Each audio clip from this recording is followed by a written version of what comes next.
So the heat. My late trainer, legendary trainer from South Africa, Nick Durant, he's passed away 2 years ago in a motorcycle accident. Growing up in Hillbrow, South Africa, it's a very dangerous place.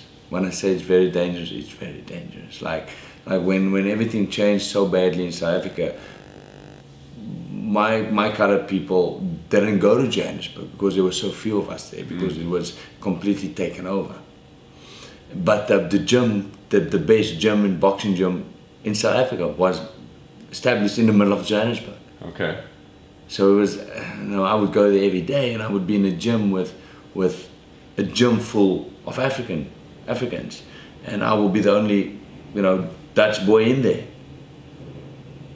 And I would just be a man, and I would just, people didn't want to spar with me in the gym, because when they sparred with me, they knew they're in for a tough day at the office. And my trainer, Nick Durant, came up to me after about being pro for about 6 months, because I was going to call my, don't laugh at this, but I was going to call myself the White Tiger. I was like, Chris the White Tiger Van Heerden, and I was like so set on it. And I was keep coming to him, I said, what's my nickname? White Tiger. And he's like, no, when I got it, I'll give it to you, like when I feel it. And about 6 months later, he came up to me and he was like, when I mention Chris versus Takalani, or Chris versus Vincent Vuma, they look at me like with such oh, not him again. Because I would just make it so hard for them. He said, your nickname is the Heat, because that's what you put on them. You put so much heat on them. Nice. And that's how I got the name from Nick Durant. Okay, and I can tell that's endearing to you. Yeah, that's, you take that name. Man, that's cool. So you hold a 27-2-1 record. Yes, sir. And I know just listen to your story, I think not only working hard in a sport, you think of the athletic part of that, that you have to overcome, but all the other parts, and your faith is just intertwined through all that. You've worked hard to get there, but is there someone, multiple people, I know your dad was a big part of that, but someone that, you talk about your faith, but that's come alongside you and helped kind of grow and developed you, that person? So often we look around and we just see the guy in the ring fighting. And I know you have trainers, and yes, sir. you have people all around you helping, your promoters and different things like that. So who's that person or persons in your life that's been just that rock for you, that's been building you up, disciple, the faith part, not the boxing part?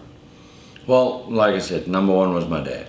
Yeah. That was my number one was my dad, because he lived by example. He made me believe. He was like, hey man, whatever you do, stay humble, stay grounded, keep the faith, keep praying, keep God in your life. So my dad laid that principle. So my dad was my number one. And then I'm blessed to have a lot of people in the Christian base back home in South Africa that would remind me of these things. Like when I became world champion, my trainer back then, Peter Smith, and his family took me to Bible classes every Tuesday, Bible studies every Tuesday night. Awesome. With them. And so I had people different kind of friends that kept me on the right track. Yeah, but my main guy was my dad. Like, I mean it. Yeah, I say that. That's awesome. That was my number one go-to guy, was my dad. Like, it didn't matter to me who thinks what of me, as long as I'm doing okay on my dad's side. Mm-hmm. Now, so I know you've only lost twice and was won by knockout. Well, I've lost twice, but it should be only once, because I went to Serbia and I beat the champion in Serbia, and they gave the fight to him, home decision. So I never felt that loss, because I clearly beat him up. But they gave it to him. Yeah. Because that's the thing. There's stuff like that that makes the sport hard. Yeah. It's not always fair. Yeah. Home decisions. So I didn't take that as a loss, even though the record says I lost. Well, but I lost to Errol Spence. I lost to Errol Spence, who's currently probably the best pound fighter in the world. Yeah. He's the current world champion. I lost to him. So how do you respond to that? What's the mindset coming out of that? Well, first thing is, I'm not a guy to make excuses. I lost to a better guy in the night. I lost to a strong kid, someone special. But I did battle a lot of obstacles going into that fight. When I say that, I flew to Canada to fight this guy. and my trainer not even showing up in Canada because he couldn't make it out. So I ended up being in Canada with people I didn't know, trainers that never knew who I was. Mentally, I haven't been home for 2 years, so I wanted to go home. I missed my family. At that time, my mom and dad was going through a divorce, so I had just so many things in my mind. And by the time I stepped in the ring, I realized, look, yeah, I've never focused as much. I'm not even mentally here. And I got beat on the night. I didn't get knocked out. I got stopped. When I say stopped, I was just being a tough kid. And towards well, we were going into round 9. There was 1 round left. And I was just taking a punishment. The guy couldn't knock me out. He was beating me up. And the referee just said, that's enough. You're taking too much punishment. I had too much heart in that fight. Yeah. So well, that's what makes you a good fighter, though. Yeah. That thank heart. You, yeah. Thank you. I had too much heart in that fight. And again, I want to share something with you. We pray for so many things in our life, and then we get like call it a sixth sense or whatever. I like to say that's God talking to us. You just gotta. Sometimes you really just have to be quiet and just listen. You really just listen for what you're praying for what you're asking. And if you really just listen, God is answering you. Jesus is answering you. And we gotta, now this is the thing. When he does that, we don't know what to do, in the sense of, we're like, oh, okay.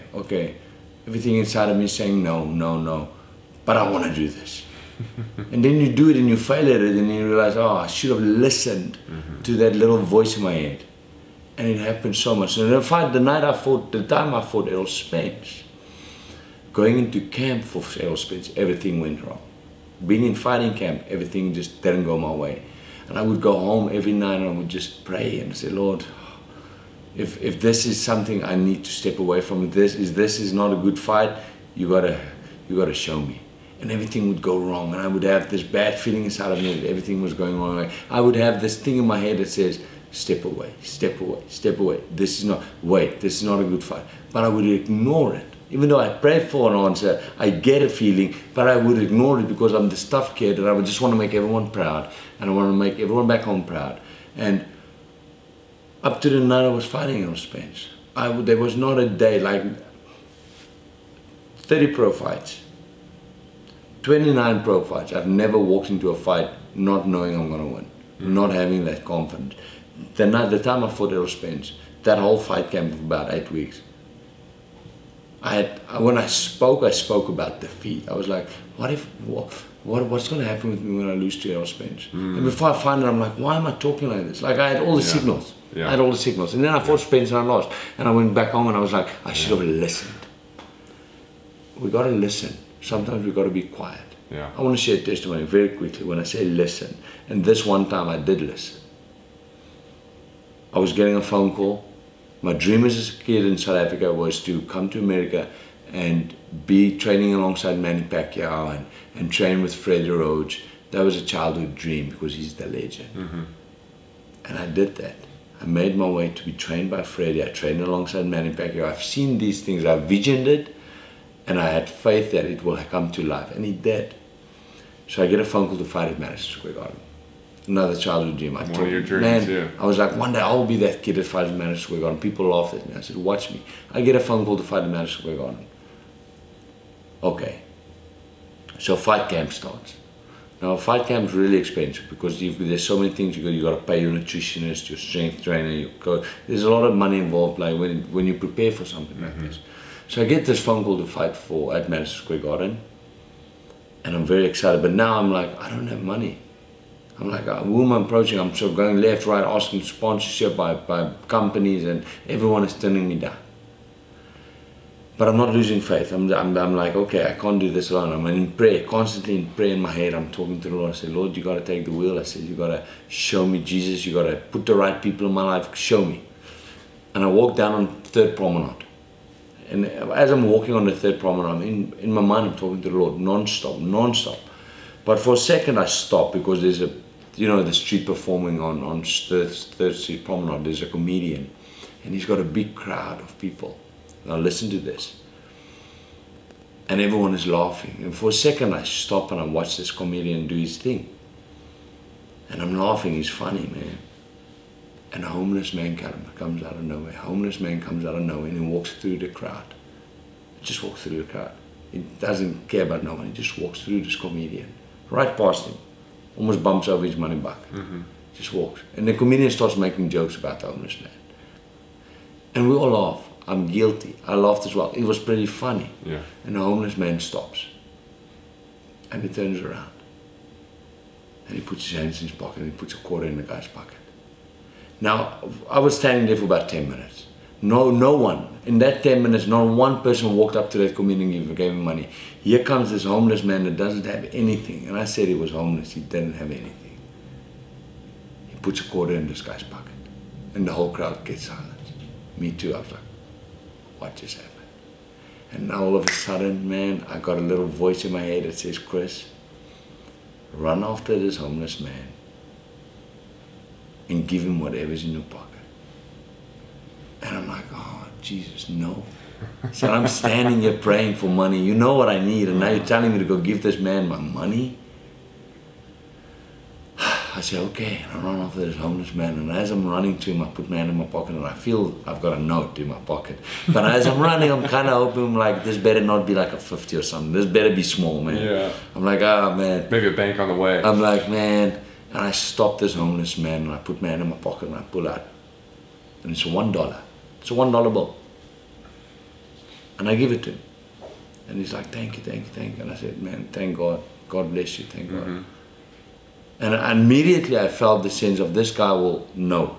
Like, he gave away a quarter, he's just been blessed 4 times more. And I've been obedient by doing that. And as I'm turning around, I'm bumping to a friend of mine, a very, very wealthy friend of mine. Very wealthy. And Chris, so nice to see you. I said, thank you. But, sorry, I'm just going to backtrack just a little bit forward to that. I'm in the gym. And a friend of mine comes up to me and says, Chris, can I give you advice? I said, yes, sir. He said, I know you're looking for sponsorship, you're approaching people and getting turned down. I said, can I give you advice? I said, yes. He said, stop talking about Jesus the way you do. And I was like, what? He said, you gotta understand, in Hollywood, when you start talking about Jesus, people run away. So if I can give you advice, talk about God, but don't say Jesus.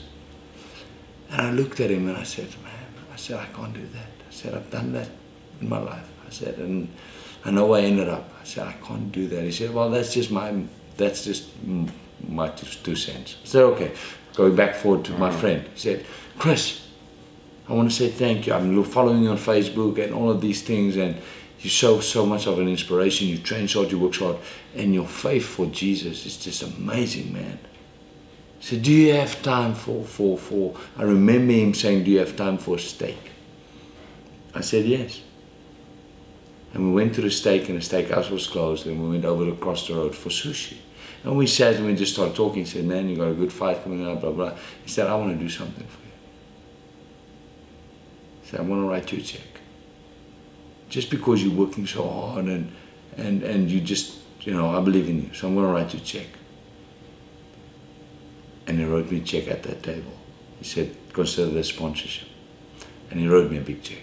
But I couldn't help but to, you know, first I said, thank you, Lord, for answering my prayers.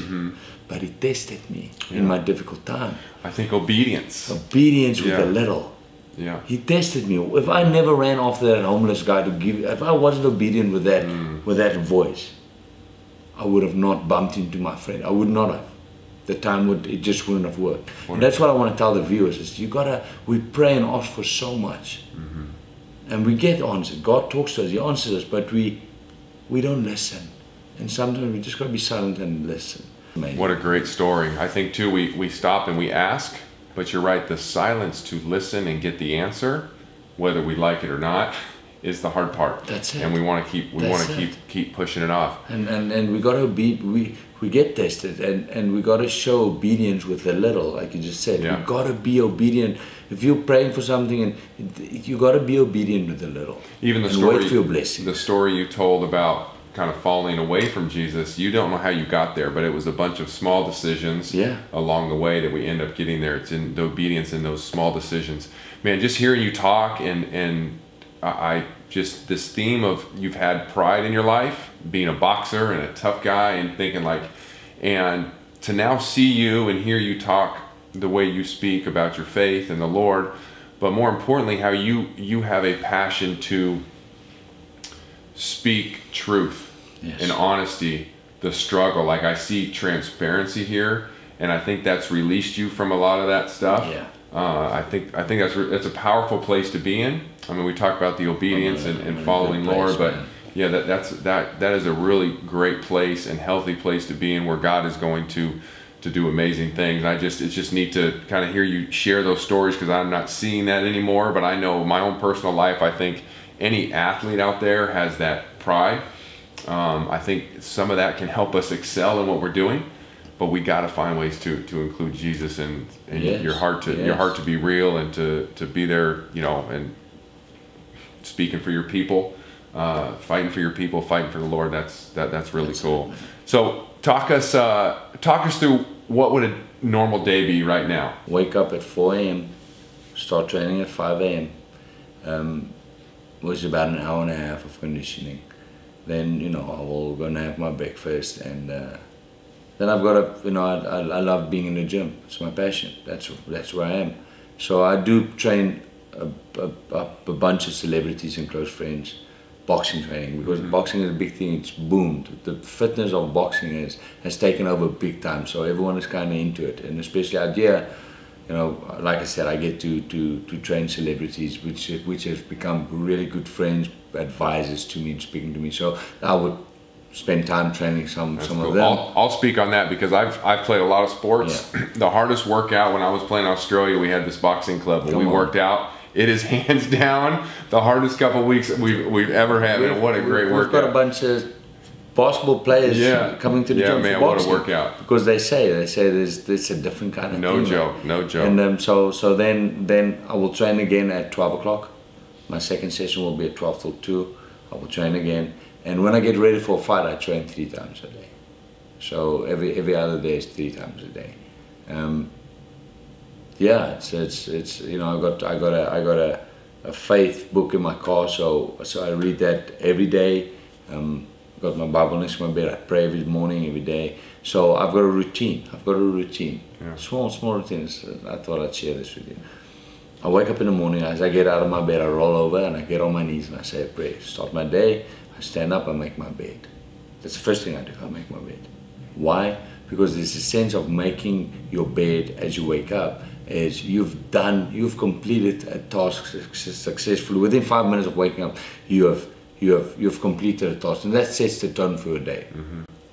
And then I get in an ice cold shower, because that shocks the nervous system and wake up your body. You start your morning with an ice cold shower? Yeah, you gotta read up about it. Ice cold shower, because it hits your body and it shocks the systems in your body and it wakes you up, and you know, brings, you know, makes sure your blood is circulating well, and you know, everything happens. And God did not make me to be a boxer, then, that's for sure. But my day consists of being in the gym most of the time. Cool. And then I'm fortunate enough to it's good for people. The hard work, you know. We see fight day. Yeah. Oh man, he's in the lights and all that stuff, and they don't see the hard work that's put there. People have a tendency to see a fighter win a big fight overnight and become a superstar, and they go, wow, I want to do what he does. Overnight he became a success. No, it took him 15 years or 20 years to get to that point. Our faith is the same way. Oh, look at the nice car. Look at the, you know, he's married, he has kids. I mean, not that anybody can't get those things, but I think that journey in our faith, and we see the fruit. You know, it's like, man, I'm trying to live for God. I don't have any opportunities. You know, you stay steady. You gotta work at that. You gotta just wait for it, because the plans I have for you is to prosper, not to harm you. I can't help to think, but no matter what I'm going through in life, the plans I have for you is to prosper, so I will get through it. And there's something big and better waiting for me. You just gotta have the faith and keep doing the good. And it's not always what we want. That's it. That's right. 2 Timothy 1 verse 7, the Lord says, for I have not given you a spirit of fear, but a spirit of power, love, and a sound mind. I live by that. I'll say that. You have that on your robe and stuff. I live by that. That verse changed my life. I have no fear when I step in the ring. Believe it or not, I have no butterflies. I have nothing. Because that verse has changed my life. For I have not given you a spirit of fear, but of power. Why walk in fear if the Lord has in his words, telling us 5 Guinness Barrel of power. Powerful. Powerful. That's changed my life. That's powerful. Okay, so a little fun here. Something we like to do is a little rapid fire question. Okay. Okay, so I'm just going to ask you some questions. We'll get to know the real he. Okay, no, they're not hard. They're fun. Okay. Favorite thing about living in LA? My girlfriend. Your girlfriend. Okay. So you're in LA. Lakers or Clippers? Clippers. Rams or Chargers? Rams. Would you rather fight a lefty or a righty? A righty. Now I'm a lefty. Yeah, you're a lefty. Okay. If you could fight anyone in their prime, the history of boxing, who would it be? Sugar Ray Leonard. Sugar Ray. That's my idol. Okay. You get him in what, 9 points? Okay, so present day, who are you looking forward to getting in the ring with? A rematch with the guy that beat me, Errol Spence. I want to see that. Okay, favorite sport other than boxing? Rugby. Your all-time favorite athlete? Sugar Ray Leonard. Favorite celebrity you've ever met? There's a bunch of them. Frank Grillo, Charlize Theron. Okay. Yeah. What do you miss most about South Africa? My people. That's really cool. So what's the toughest part that's come with all the success? It's to stay, to stay grounded and stay humble, and to know you're not better than no one. You've been gifted with a talent from above, from Jesus, and you are not better than the guy next to you. Amen. We're brothers and sisters. If Jesus is our Father, if God is our Father, then we're brothers and sisters. Yeah. And you got to stay grounded. It's easy to get drifted away and get into wrong things. It's very easy. I'm glad you shared that. Especially out here. But you got to stay grounded and know that you got to walk the right path and know that you're not better than no one. And as quick as you get it, you can lose it. And I'll testify. I had it all, I lost it all, because I did think I'm bigger and larger and better than a lot of people and a lot of things, and that's wrong. Putting your perspective right, yeah. You gotta share that. That's it. Okay. Other than hanging with Charlize, what's the coolest part of kind of where you're at in your life and living here and being a professional boxer? It's the future. When I say the future is I've got some exciting things happening. The Lord is moving things in my life, and finally I'm in a place where I've just signed with the biggest promotion in the world, Top Rank, which was a childhood dream, and it finally happened. So I'm excited about the future. It's my girlfriend. She's the one. Yeah. It took me 31 years to find her, but I found her, and so she's such a big supporter of mine, and she's American. Okay. Big supporter of mine, and just believes in me so much, and that gives me every day when I wake up, to have someone that believes in you so much like she does. She came at the right time. I met her just before my dad passed away. Now, before we finish, I'd like to hit on that, because I know that is a recent thing, and I think it was so cool. You're with Dad on your shorts and fighting for your dad. I mean, you're 6 months away from losing the person that had the biggest influence on you. How is that shaking your faith, strengthen your faith? How are you going through that? It's strengthened me a lot. I lost my dad just over 4 months now, and by the time I fought, I just lost him over a month and a half. So people were coming up to me and said, "Why are you fighting? You're supposed to mourn, and are you ready?" And I was like, one thing I can assure you is that's all my dad wanted for me, is to fight. Every day my dad would phone me, every day from South Africa, and I would pick up and he would say, "When are you fighting?" So for me to have this opportunity and walk away from it, I was like, my dad would turn in his grave and be like, "You better go fight." So I had that motivation, and I'll tell you this: if you go watch my fight, go on YouTube, go watch my fight, go watch all my other fights, and you'll see 2 different people in the ring. You will see 2 different fighters in the ring. You will just see something amazing, and I had no answer for that. And believe it or not, I had no answer for that. When I say I had no answer for that, something happened in that ring. And I want to say the presence of my dad was with me, because I would throw one punch, and before I know it, I've thrown 10. I was lightning fast. I was sharp. I moved. Everything was just amazing. Yeah. Well, man, I think it's powerful to have your identity in Christ. Yes. With all the circumstances that can face us and challenge us, that can throw us off into right field. Oh, man. Man, when you're grounded in the Lord, as hard as that is to lose your father. That's all that. Yeah. You know, and like I said again, I would, you know, I'm grounded in the Lord. I would pray, and I have a ritual, what I do, and this is thanks to my dad.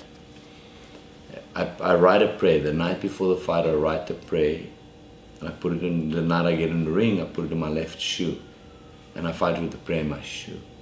And I've done that this 30 times, 30 pro fights, 30 times. And my dad, since I turned pro, my dad said, you got to do one thing for me. Write a prayer, put it in your left shoe, and go fight. And never forget that. And I got it from my dad. So I've you got your dad with you. And then to this day, I'm 30 pro fights. I've been fighting for 12 years. I've never been knocked out. Yeah, man, it's that prayer in my left shoe. Yeah, I like it. I like it. I might start doing that on the basketball court. Well, man, I appreciate you, and man, your story I think is so powerful. I hope people resonate with that. I hope they scroll over and start following you on social media, because it's powerful, the stuff you're sharing, and just being that light. Your energy is contagious. Makes me want to get up at 4 in the morning, and I will not take an ice shower. That fun. I will not take an ice shower. I might get up one time though and give it a go. Yeah. So one thing we like to do when we wrap up is it's really neat in the athletic world to see other people and how we're connected to other believers. And so we're asking all our guests to nominate somebody that you know that's a professional. It doesn't have to be in boxing. To come and to be on the show with us. Okay. So you got anybody in mind? I've got a bunch. I've got a bunch of friends. A bunch of actors. We're thinking in the professional sports world. Yeah. Like someone in professional sports that has that, you know, is living out their faith. Yeah. That would be a great thing. You're putting me on the spot right now, but I'm gonna find you someone. Okay. All right, that would be great. It doesn't have to be boxing. No. Sports, basketball, whatever. Yeah. I'm gonna find you someone. That would be great. So it's neat how I think God works. In just relationships. Like you said, boxing is a small world. Yeah. I mean, I think most sports, when you get to a higher level, it really becomes kind of this small world, and how we really do have people that we can influence no matter where we are, what sport we're playing, that you are connected with those people. And it's just that every day to live your life reflecting Jesus. Amen. And it's hard because we want to reflect ourselves and we want to shine, you know. So man, keep it up. I appreciate we'll be praying for you, and I can't wait for your next fight. August 17th. August 17th. All right. Exciting. Thank you, Chris. Thank you. Awesome.